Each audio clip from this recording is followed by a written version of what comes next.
안녕하셨습니까? 반갑습니다. 출애굽기 5장 1절에 있는 말씀을 읽겠습니다. 출애굽기 5장 1절에 있는 말씀입니다. 그 후에 모세와 아론이 가서 바로에게 이르되 이스라엘 하나님 여호와의 말씀에 내 백성을 보내라. 그들이 광야에서 내 앞에 절기를 지킬 것이니라 하셨나이다. 오늘이 출애굽기 세 번째 시간입니다. 지난 시간에 우리는 하나님께서 주시는 이 구원을 받을 준비가 되어 있지 못한 모세와 백성들의 모습을 살펴보았습니다. 하나님께서는 오래전부터 약속하시고 준비해 놓으신 이 구원을 하나님은 미리 다 준비해 놓으셨는데 정작 모세와 이스라엘 백성들은 하나님께서 준비하신 구원의 가치와 또 구원의 방법도 잘 모르고 받을 준비가 되어 있지 않음을 우리가 살펴보았습니다. 그래서 먼저 하나님께서는 애굽 왕궁에 있던 모세에게 위기와 시련을 허락하셔서 그를 미디안 광야로 보내셔서 구원을 주신 하나님이 어떤 분이신지를 깊이 그가 알고 체험하게 하십니다. 훈련하십니다. 시련과 이 시험은 참 받아들이고 고통스러운 시간이 될 수 있지만은 믿음으로 받아들이는 자들에게는 분명히 하나님께서 축복으로 인도해 주심을 성경이 우리에게 말씀하고 있습니다.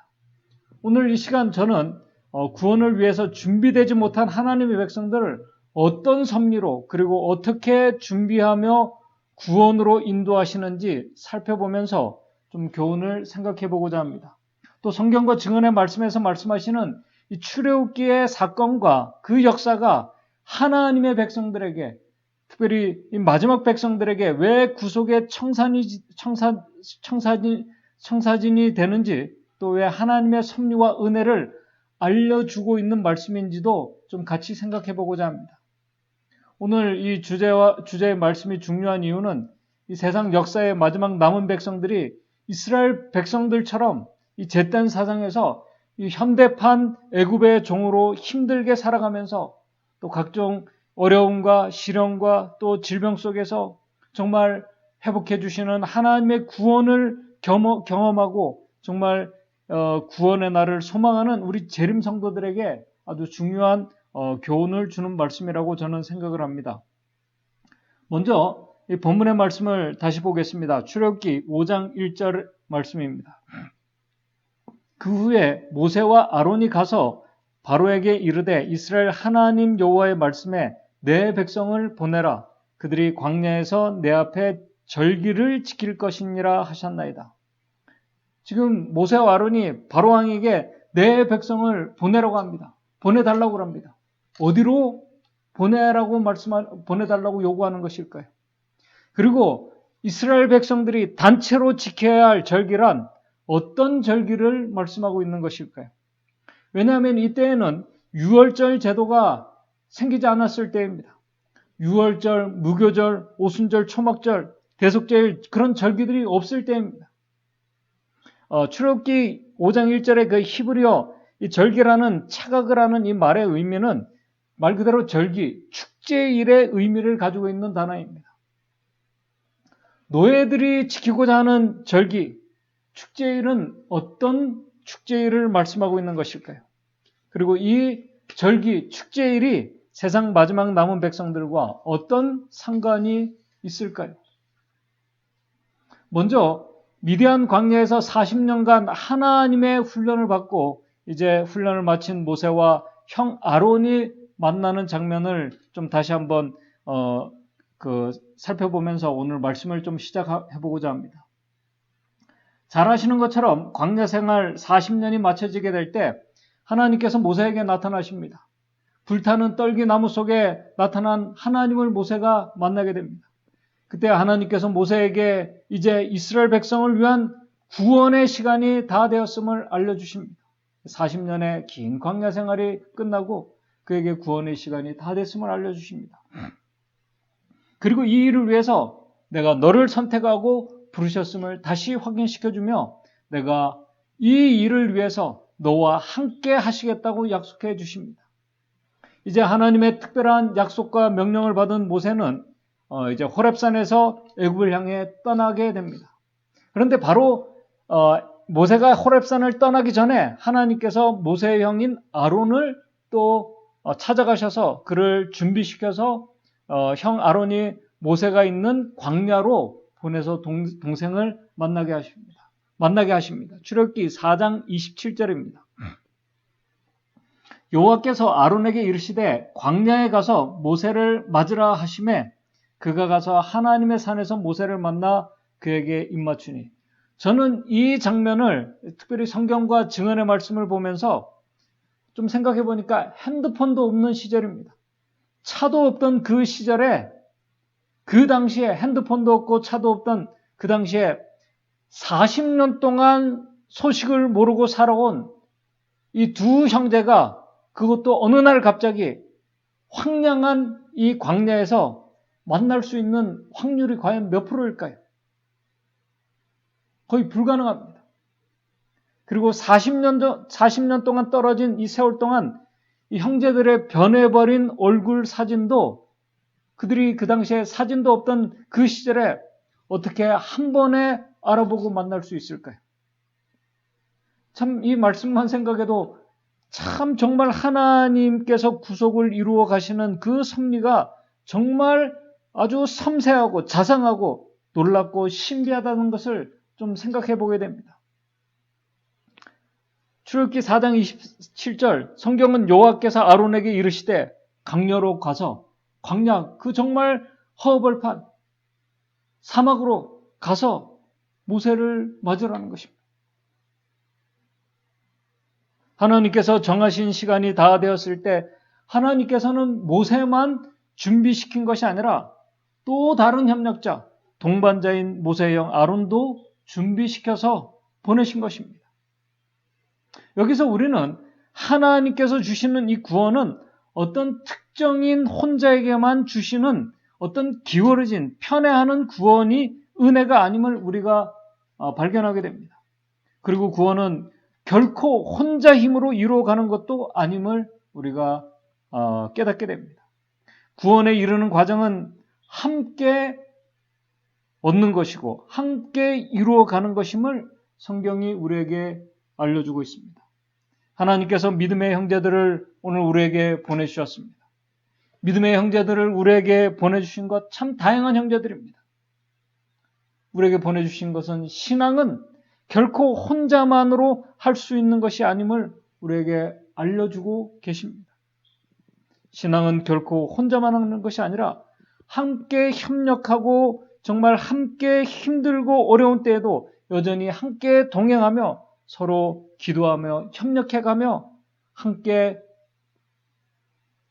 이 구원을 향해 가는 것입니다. 부자 선지자 257쪽에 이렇게 말씀합니다. 아론은 천사들의 지시를 받고 오랫동안 헤어졌던 아우를 만나러 나아갔다. 그들은 호렙산 근처에 있는 적막한 광야에서 만났다. 40년 동안 정말 소식도 없던 형제를 거기서 만나게 됩니다. 참 신기합니다. 재림교회 주석은 여기에 대해서 이렇게 말씀합니다.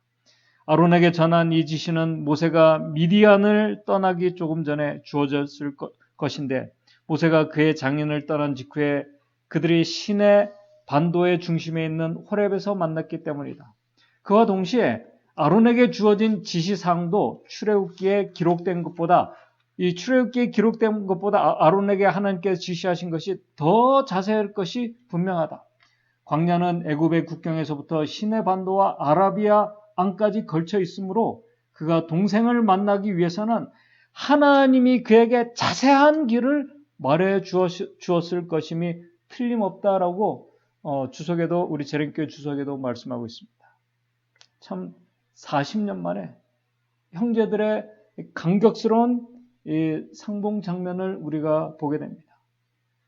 여호와께서 아론에게 이르시되 광야로 가서 모세를 맞으라 하시매 그가 가서 하나님의 산에서 모세를 만나 그에게 입맞추니. 그리고 출애굽기 4장 28절에서 31절입니다. 모세가 여호와께서 자기에게 부탁하여 보내신 모든 말씀과 여호와께서 자기의 명하신 모든 이적을 아론에게 자세하게 다 이야기해 줍니다. 그리고 함께 애굽으로 이제 여행해서 드디어 애굽 땅 고센에 도착해서 이스라엘 지도자들, 장로들을 이제 모으기 시작합니다. 출애굽기 4장 29절에서 31절입니다. 모세와 아론이 가서 이스라엘 자손의 모든 장로들을 모으고 이제 장로님들을 다 모았습니다. 그리고 30절에 아론이 여호와께서 모세에게 명하신 모든 말씀을 전하고 백성 앞에서 이적을 행합니다. 31절 백성이 그것을 보고 믿음에 여호와께서 이스라엘 자손을 돌아보시고 그 고난을 감찰하셨다함을 듣고 머리 숙여 장로들과 백성들이 경배합니다.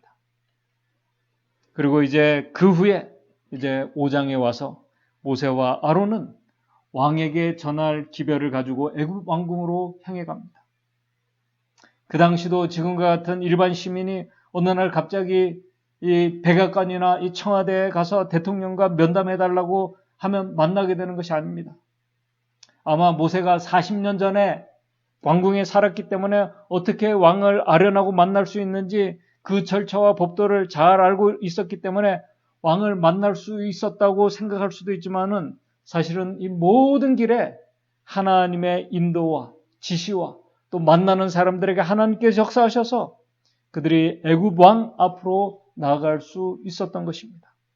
한번 생각해 보시기 바랍니다.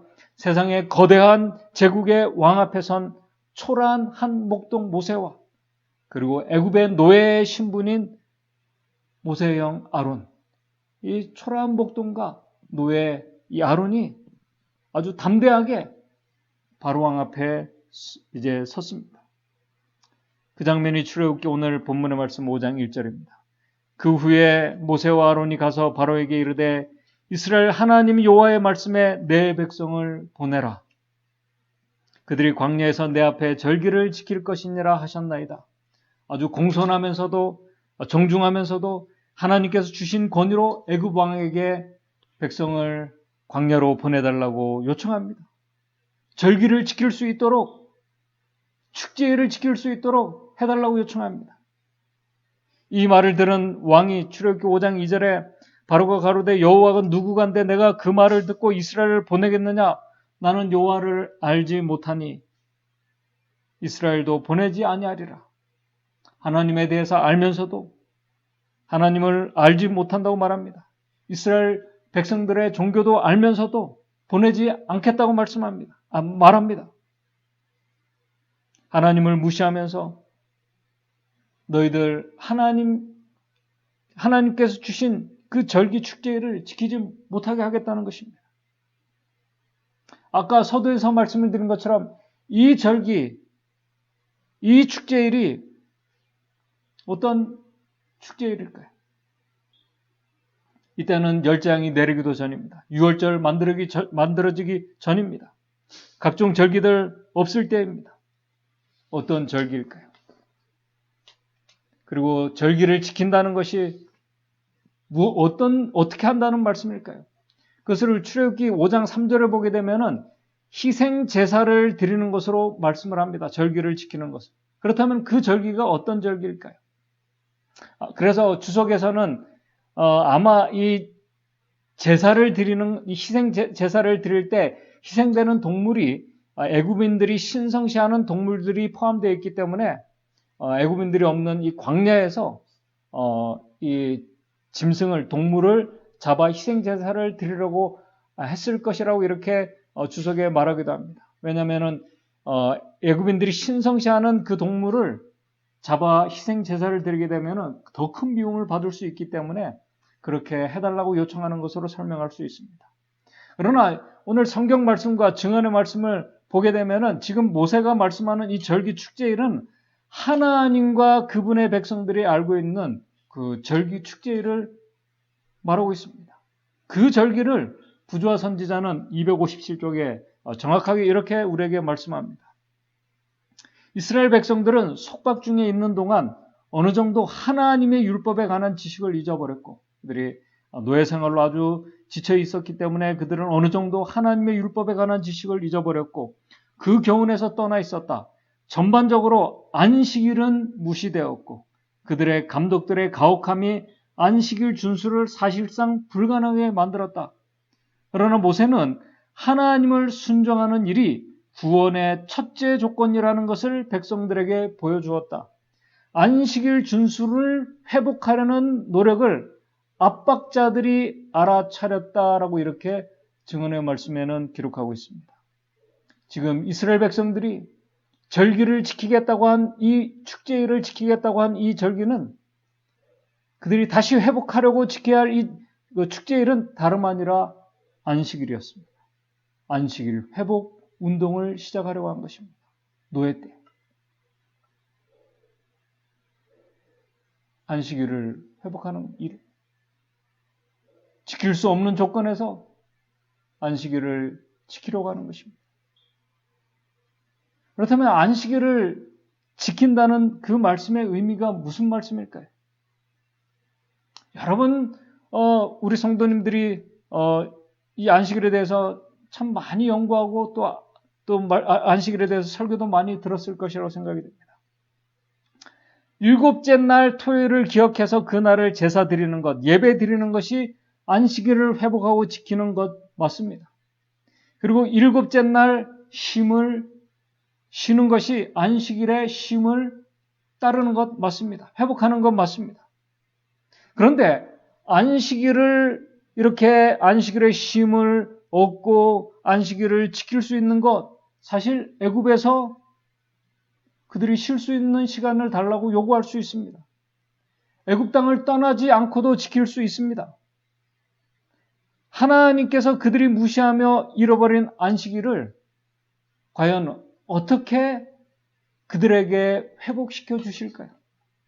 그리고 어떻게 구원에 이르게 하실까요? 그리고 이 안식일을 회복하도록 그들을 어떻게 훈련하고 하면서 구원에 이르게 하실까요? 정말 중요한 교훈이 여기 있습니다. 좀 전에 말씀을 드린 것처럼 안식일을 회복하고 지키는 것을 일요일 대신 토요일 날 그날이 참 안식일이고 그날에 손과 발을 금하여 세상 일을 하지 않고 예배하는 날로 보내는 것, 그것을 안식일 회복 운동과 지키는 것으로 생각한다면 전에도 여러 번 말씀을 드렸듯이 그런 안식일 회복과 지킴은 사실 안식일 교인들보다 유대인들이 더 철저하게 지키고 있습니다. 지금 출애굽의 과정과 구원의 과정에서 축제일, 절기를 지키는 것이 안식일을 회복하는 것이라면 이 안식일을 회복하고 지킨다는 말씀이 어떤 의미일까요? 이스라엘 백성들이 어떻게 이 안식일을 그들이 정말 참으로 지키며 안식일을 회복하는 운동이 그들 안에서 일어나게 될 수 있을까요? 그리고 이스라엘 백성들이 애굽에서 안식일을 무시하며 안식일을 준수하지 못했다는 것이 무슨 말씀일까요? 여기에 아주 중요한 교훈이 있습니다. 그것은 바로 안식일을 제정하시고 만드신 하나님을 그들이 무시하며 살고 있었다는 것입니다. 그들이 율법에 관한 지식을 잊어버렸다는 것은, 그리고 그 교훈에서 떠났다는 것은 율법을 제정하시고 만드시고 안식일을 제정하신 창조주 하나님을 그들이 잊어버리고 살았다는 것입니다. 안식일을 지키지 못하고 있다는 이 말은 세상 일 때문에, 세상의 노예 일 때문에 그들이 안식일을 지키지 못하고 있었다는 것은 그들을 창조하시고 앞으로 구원하시는 하나님이 그들의 삶의 중심에 없었다는 말입니다. 그렇기 때문에 그들은 하나님께서 준비해 놓으신 구원을 받을 준비가 되어 있지 못했다는 말입니다. 그들은 하나님보다 애굽에서 좀 더 좋은 빵과 안정된 집, 세상의 것들이 당장 그들에게 주어진 일들이 하나님보다 그들의 삶의 우선순위가 되어 있었다는 말입니다. 그렇기 때문에 안식일을 제정하신 창조주 하나님이 그들에게는 없었던 것입니다. 당연히 안식일을 지킬 수가 없는 것입니다. 여러분들 잘 아시는 것처럼 출애굽기 20장 10절 11절에 제7일은 너희 하나님 여호와의 안식일인즉 너나 내 아들이나 내 딸이나 내 남종이나 내 여종이나 내 육축이나 내 문 안에 유하는 객이라도 아무 일도 하지 말라. 이는 엿새 동안에 나 여호와가 하늘과 땅과 바다와 그 가운데 모든 것을 만들고 제7일에 쉬었습니다. 나 여호와가 안식일을 복되게 하여 그날을 거룩하게 하였느니라. 신명기 5장 15절에도 잘 아시는 말씀, 너는 기억하라. 내가 애굽 땅에서 종이 되었더니 너희 하나님 여호와가 강한 손과 편팔로 너를 거기서 인도하여 내었나니 그러므로 너희 하나님 여호와가 너를 명하여 안식일을 지키라 하느니라. 이스라엘 백성들은 지금 안식일의 주인 창조주 하나님, 그들을 구원해 주실 하나님을 믿지 못하고 있었습니다. 그들의 삶의 우선순위에 두지 못하고 있었습니다. 자신의 생명과 자신의 미래와 자신의 가족들과 모든 것을 그 하나님 앞에 맡기고 모든 것을 맡기며 하나님께서 주시는 구원을 받아들일 준비가 되어 있지 못했습니다. 왜냐하면 하나님을 모르고 있었기 때문에, 하나님을 뒤로 하고 있었기 때문에.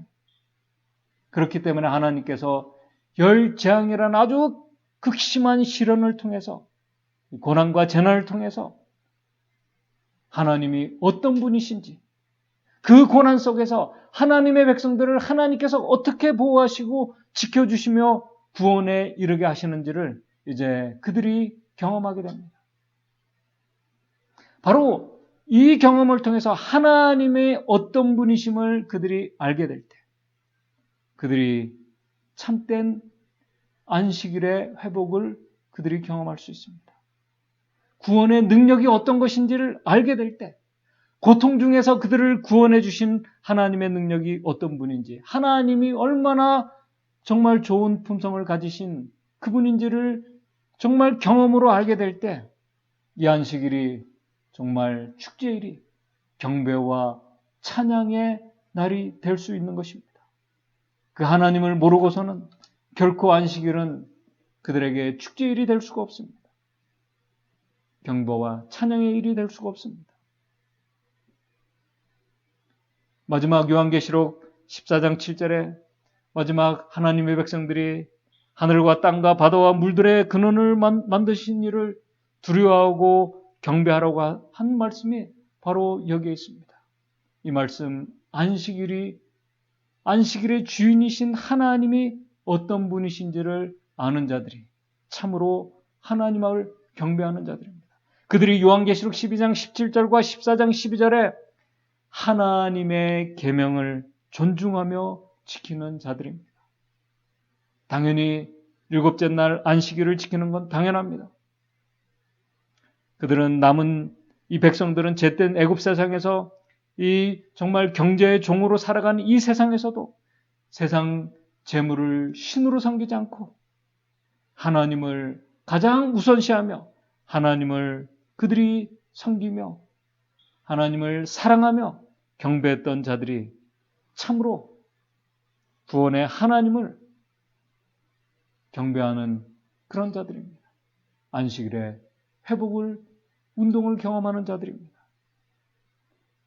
회복이 어떤 경험인지 질병과 고통 속에서 하나님의 능력을 같이 하심을 경험하는 자들이 안식일에 하나님을 경배하고 찬양할 수 있는 것입니다. 하나님의 품성을 경험하고 안자들만이 할 수 있는 회복이 바로 안식일 회복 운동인 것입니다.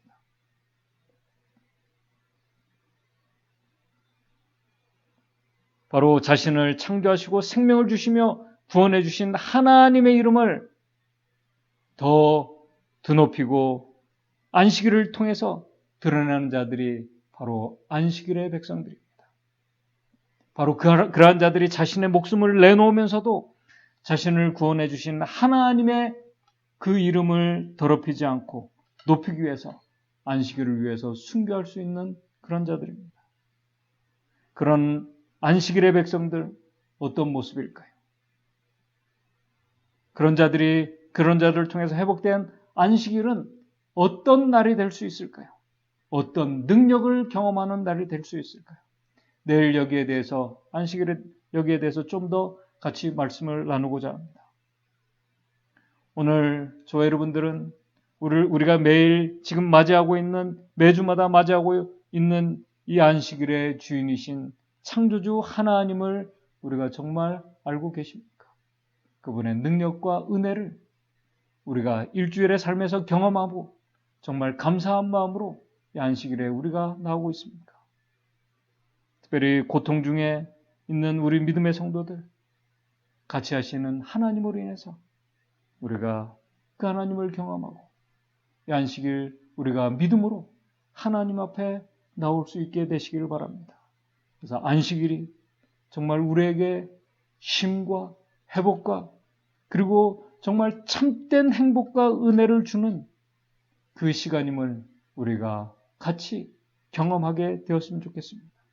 그래서 바로 그 하나님, 그 놀라운 축복과 은혜의 하나님, 바로 그 창조주 하나님, 구원의 하나님을 우리가 이 안식일의 시간을 통해서 우리가 높이고 경배하며 찬양하는 그 시간을 통해서 또 우리에게 역사하시는 하나님의 은혜의 능력을 경험하는 우리 믿음의 성도들 되시기를 바라면서 오늘 말씀을 마치도록 하겠습니다. 기도하겠습니다. 하늘에 계신 하나님 아버지, 매일 우리가 안식일 시간을 우리가 맞이하고 우리가 보내고 있습니다. 이 안식일 시간이 참 의무적으로 우리가 지키는 안식일이 되어 있지 않는지요. 안식일의 주인이신 하나님을 빼놓고 우리가 안식일을 지키고 있지는 않는지 오늘 우리 자신들을 돌아보게 주님 인도해 주시옵소서. 안식일의 주인이신 하나님을 우리가 알고 만나기를 원합니다. 하나님의 은혜와 능력을 저희들 경험하기를 원합니다. 하나님이 얼마나 좋은 분이신지 시련과 고난과 고통 중에서 우리가 경험하기를 원합니다. 그 하나님을 우리가 알고 경험할 수 있도록 도와주시옵소서. 그래서 그 좋으신 하나님, 우리가 이 안식일의 시간에 믿음으로 나와서 우리가 그 하나님 앞에 경배와 찬양을 드리며 하나님 앞에 영광을 돌리는 이 안식일 시간 보내기를 원합니다. 오늘 우리가 맞이하는 이 안식일의 시간이 특별히 우리 병상 중에 있는 우리 믿음의 성도들 그 하나님을 더 깊이 느끼고 알므로 정말 감사와 찬양의 이 안식일 될 수 있도록 주님 은혜를 더해 주시고 회복의 능력이 더해지는 복된 안식일 될 수 있도록 인도해 주시옵소서. 예수님의 이름으로 기도드리옵나이다.